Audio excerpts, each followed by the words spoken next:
तर नमस्कार विद्यार्थी मित्रांनो, स्वागत आहे तुमचं आणखी एका नवीन व्हिडिओमध्ये।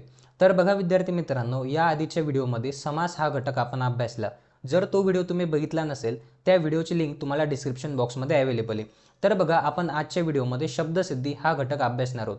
तर आजच्या व्हिडिओमध्ये आपण शब्दसिद्धी या घटकाबद्दलची संपूर्ण माहिती बघणार आहोत की तुम्हाला बोर्डाच्या परीक्षेमध्ये कशा पद्धतीने प्रश्न विचारले जातात, कोणते प्रश्न तुम्हाला महत्त्वाचे असणार, अशी संपूर्ण माहिती आपण आजच्या व्हिडिओमध्ये बघणार आहोत। त्यामुळे आजचा व्हिडिओ तुम्ही काळजीपूर्वक बघा आणि शेवटपर्यंत नक्की बघा। जर तुम्ही चॅनलवरती नवीन असाल तर चॅनलला पण नक्की सबस्क्राइब करा। तर बघा विद्यार्थी मित्रांनो, तुम्हाला बोर्डाच्या परीक्षेत मराठी विषयामध्ये प्रश्न क्रमांक 4 मध्ये तुम्हाला शब्दसिद्धीसाठी प्रश्न हा दिलेला असतो। तर बघा, हा प्रश्न एकूण 2 गुणांचा असतो आणि अगदी सोपा हा प्रश्न असतो। तर बघा, ह्या प्रश्न प्रकारामधले 2 गुण हे हक्काचे असतात, कारण बघा बोर्डाच्या परीक्षेमध्ये तुमचा एक गुण हा महत्त्वाचा असतो। तर बघा विद्यार्थी मित्रांनो, शब्दसिद्धी या घटकामध्ये तुम्हाला उपसर्ग घटित, प्रत्यय घटित आणि अभ्यस्त या शब्दांचा तुम्हाला अभ्यास करायचा असतो। म्हणजेच तुम्हाला बोर्डाच्या परीक्षेमध्ये प्रत्यय घटित, उपसर्ग घटित आणि अभ्यस्त या शब्दांचं तुम्हाला विभाजन हे करायचं असतं। तर बघा, प्रत्यय घटित, उपसर्ग घटित आणि अभ्यस्त शब्द म्हणजे काय? तर बघा, उपसर्ग घटित शब्द म्हणजे काय की ज्या शब्दाच्या पुढे उपसर्ग लागलेला असतो त्याला आपण उपसर्ग घटित शब्द असं म्हणतो। उदाहरणार्थ बघा, अवघड। तर बघा, अवघड या शब्दाच्या पुढे तुम्हाला अव हा उपसर्ग लागलेला आहे। त्यानंतर बघा, अवकळा या शब्दाच्या देखील पुढे अव हा उपसर्ग लागलेला आहे। यानंतर बघा, भरधाव। तर बघा, भरधाव शब्दाच्या पुढे भर हा उपसर्ग लागलेला आहे। त्यानंतर बघा, निरोगी। निरोगी ह्या शब्दाच्या पुढे तुम्हाला नि हा उपसर्ग लागलेला आहे। तर बघा, अशा शब्दांना आपण उपसर्ग घटित शब्द असे म्हणतो। तर बघा, आजच्या व्हिडिओमध्ये जे शब्द आपण शब्दसिद्धीसाठी अभ्यासणार आहोत तेच शब्द तुम्हाला बोर्डाच्या परीक्षेसाठी महत्त्वाचे असणार आहेत। या शब्दांव्यतिरिक्त तुम्हाला एकही वेगळा शब्द बोर्डाच्या परीक्षेत पाहायला मिळणार नाही। त्यामुळे बघा, बोर्डाचा अभ्यास करताना हे शब्द तुम्हाला अभ्यासायचे असणार आहेत। यानंतर बघा विद्यार्थी मित्रांनो, प्रत्यय घटित शब्द म्हणजे काय? तर बघा, ज्या शब्दाच्या शेवटी प्रत्यय लागलेला असतो त्याला आपण प्रत्यय घटित शब्द असं म्हणतो। उदाहरणार्थ बघा, लढाऊ। तर बघा, लढाऊ या शब्दाच्या शेवटी उ हा प्रत्यय लागलेला आहे। यानंतर बघा, झोपाळू। झोपाळू या शब्दाच्या शेवटी ळू हा प्रत्यय लागलेला आहे। त्यानंतर बघा, दयाळू, लाजाळू, दुकानदार या शब्दांच्या शेवटी प्रत्यय लागलेला आहे। तर बघा, अशा शब्दांना आपण प्रत्यय घटित शब्द असं म्हणतो। यानंतर बघा, अभ्यस्त शब्द म्हणजे काय? तर बघा, अगदी सोपे हे शब्द असतात, तुम्ही बघताच ह्या शब्दांना तुम्ही ओळखू शकतात। उदाहरणार्थ बघा, धंदा भिंदा, काम बिंग, शेजारी पाजारी, मागोमाग, कडकड, झटझट, पटपट असे शब्द हे अभ्यस्त शब्द असतात। तर बघा, अशा पद्धतीचे शब्द तुम्हाला बोर्डाच्या परीक्षेत विचारले जातात। तर बघा, अगदी सोपे हे शब्द असतात आणि 2 गुण ह्या प्रश्न प्रकारामध्ये तुमचे हक्काचे असतात। तर बघा, बोर्डाच्या परीक्षेमध्ये कशा पद्धतीने तुम्हाला प्रश्न विचारले जातात ते आता आपण बघू। तर बघा विद्यार्थी मित्रांनो, तुम्हाला बोर्डाच्या परीक्षेमध्ये खालील तक्ता पूर्ण करा असा प्रश्न तुम्हाला दिलेला असतो। तर बघा, हा प्रश्न तुमचा 2 गुणांचा असतो आणि अगदी सोपा हा प्रश्न असतो। तर बघा, ह्या प्रश्न प्रकारामध्ये तुम्हाला 4 शब्द हे दिलेले असतात। हे 4 शब्द तुम्हाला प्रत्यय घटित, उपसर्ग घटित आणि अभ्यस्त शब्द अशा 3 शब्दसिद्धींमध्ये तुम्हाला विभाजित करायचे असतात।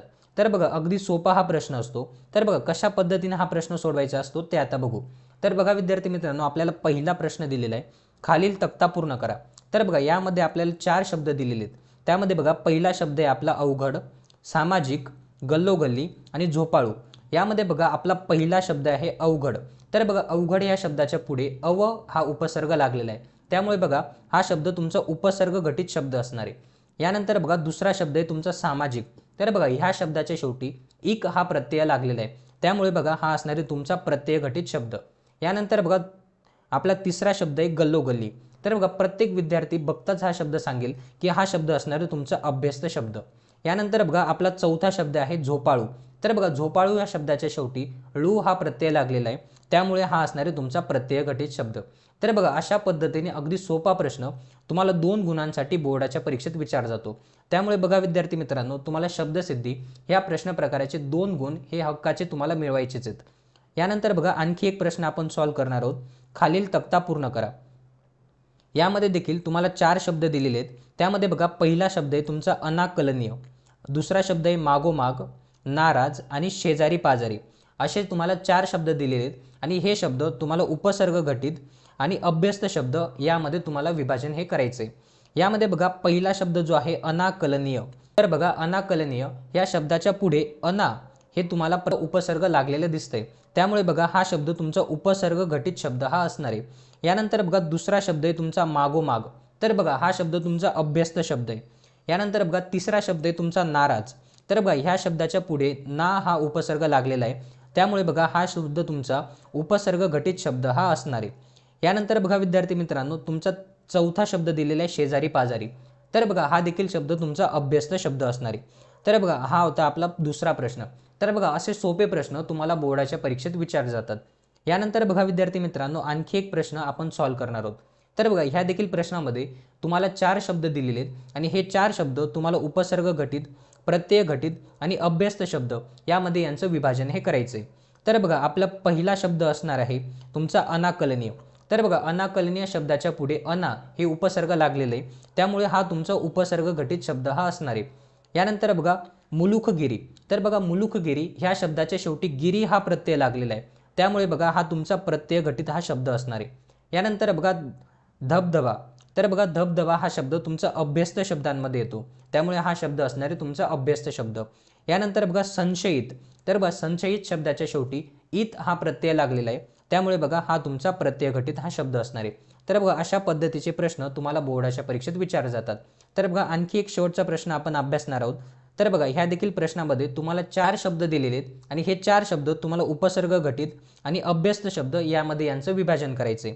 यामध्ये बघा विद्यार्थी मित्रांनो आपला पहिला शब्द आहे धारदार, तर बघा धारदार हा शब्द, या शब्दाच्या पुढे धार हा उपसर्ग लागलेला आहे, त्यामुळे बघा हा तुमचा उपसर्ग घटित शब्द असणार आहे। यानंतर बघा विद्यार्थी मित्रांनो आपला दुसरा शब्द आहे हिरवा हिरवा, तर बघा हा तुमचा अभ्यस्त शब्द असणार आहे हिरवा हिरवा। यानंतर बघा शिष्टाई, तर बघा शिष्टाई शब्दाच्या पुढे शी हा उपसर्ग लागलेला आहे, त्यामुळे हा तुमचा उपसर्ग घटित शब्द हा असणार आहे। यानंतर बघा वटवट, तर बघा वटवट हा शब्द तुमचा अभ्यस्त शब्दांमध्ये येतो, त्यामुळे तुम्हाला अभ्यस्त शब्दाच्या कॉलममध्ये वटवट हा शब्द लिहायचा असणार आहे। तर बघा विद्यार्थी मित्रांनो अशा पद्धतीचे सोपे प्रश्न तुम्हाला शब्दसिद्धी ह्या घटकावरती विचारले जातात। तर बघा आजच्या व्हिडिओमध्ये आपण शब्दसिद्धीसाठी महत्त्वाचे शब्द बघितले आणि बोर्डाच्या परीक्षेमध्ये कशा पद्धतीने तुम्हाला प्रश्न विचारले जातात हे देखील आपण आजच्या व्हिडिओमध्ये अभ्यासलं। जर तुम्हाला आजचा व्हिडिओ आवडला असेल तर व्हिडिओला नक्की लाईक करा। जर तुम्ही चॅनलवरती नवीन असाल तर चॅनलला पण नक्की सबस्क्राईब करा।